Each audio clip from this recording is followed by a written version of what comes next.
Hello, I'm Greg Lawton, and I've recently begun working here at the First United Methodist Church of Jackson as your Minister of Spiritual Formation, and this is your food for thought for Friday, August 28th.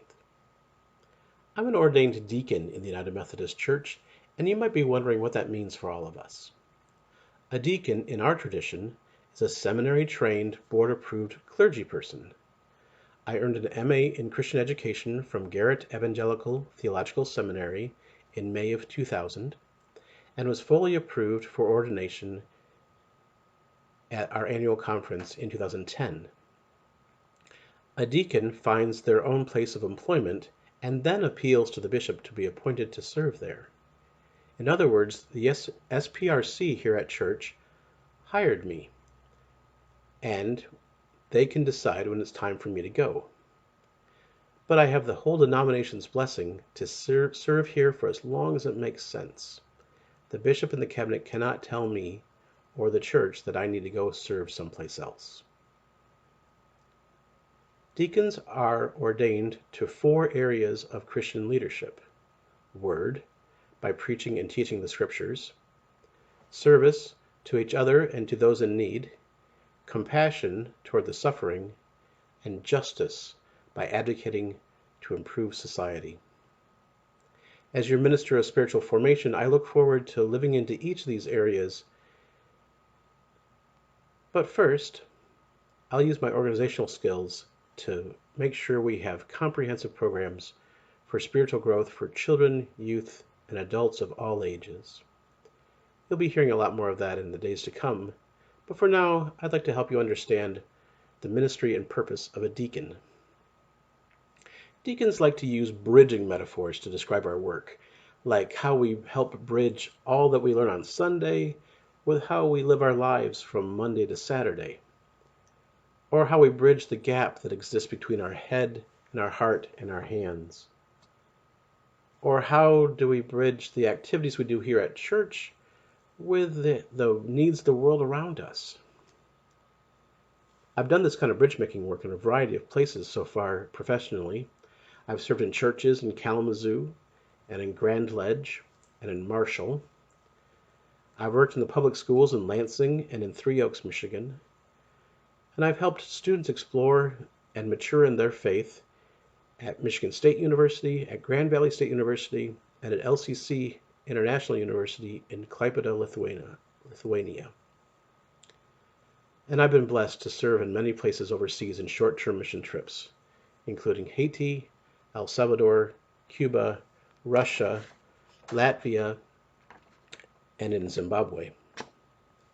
And now, the Spirit of God has led me here to Jackson. I truly believe that I've been led here by God's movement. To offer a different metaphor, in some ways, deacons are like a hybrid between what you know as your pastor and what you think of as a layperson.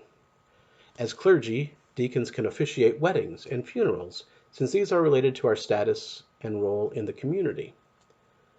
But we typically won't preside over the sacraments of baptism and Holy Communion, since these are related to our status and role in the church. Reverend Tanya, your pastor, is an ordained elder in the United Methodist Church, and her leadership areas include ordering the life of the congregation through the sacraments. Now, I might teach about the importance of baptism or taking regular communion, but I wouldn't be alone in front of the congregation offering these, not by myself anyway. Deacons are encouraged to work in collaboration with others. This is one of the things I like most about my calling. You will find I like to connect with people and help things happen. Some deacons work in churches like I do, offering their talents and training in music or education, youth ministry, or congregational care. But many work in settings that allow them to use their gifts more publicly. I have colleagues who work as advocates in legal systems, chaplains in hospitals or hospices. They are care providers in social service agencies, or campus ministers in higher education, or a variety of other ways. And some deacons work within our United Methodist structure, offering their leadership talents to improve all of our spiritual lives. Yes, these are all jobs a layperson might hold. But the difference is that each deacon has been through seminary, has training in specific areas, and has been approved by the Board of Ordained Ministry to serve on behalf of the church. Now, it can be a challenge to balance church responsibilities and work outside of a church, but many find great satisfaction in representing Christ in the everyday world. Since I'm half-time here at the church, I suspect that I'll find another job to help with personal expenses, and if that job aligns with the values of the United Methodist Church and feels like ministry, I'll appeal to get appointed to serve there as well while I continue to serve here at the church. Deacons often have more than one clergy appointment.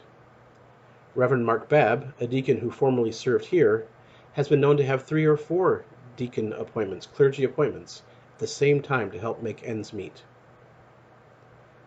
Speaking of deacons who formerly served here, I would be remiss not to lift up the name of Danette Burke. She was one of the first deacons I met in Michigan and served as an informal mentor to me as I made my way through the process. I admired her passion and compassion, her knowledge and her wit. It's an honor to be serving where she led so well. So there you have it, a crash course in the ministry of a deacon. This bridge, this hybrid, this clergy but not your pastor thing that suits many people called of God